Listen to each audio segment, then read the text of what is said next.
He said one day you'll leave this world behind, so live a life you will remember.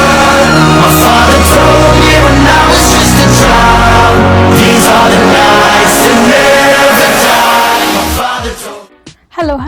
စာပါရောက်လို့ဆိုလို့ရှိရင်မဖြစ်မနေလုပ်တဲ့ activity တွေကတစ်ခုဖြစ်တဲ့ကျိုးတရားပေါ်မှာလမ်းသက်ရှောင်မှာဖြစ်ပါတယ်ရှင်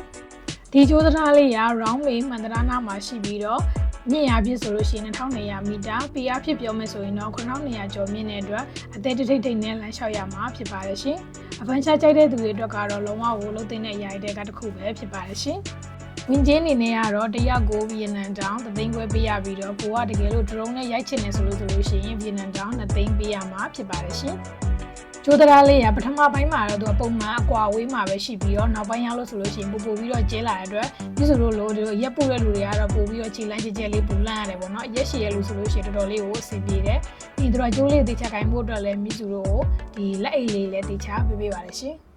မတော်ခင်မှာလဲသူတို့က safety ဘိုင်းကိုတေချာ use ဆိုင်ပြီးတော့လုပ်ပေးရပေါ့နော်ပြီးရင်အသွားတဲ့လမ်းနဲ့ပြန်တဲ့လမ်းကမတူတာဖြစ်တဲ့အတွက်သူတို့ကကိုကတကယ်လို့စလိုက်ပြီးဆိုတာနဲ့အဆုံးထိရအောင်ရှောက်ပြီးမှပြန်လှည့်လို့ရမှာပဲဖြစ်ပါတယ်ရှင်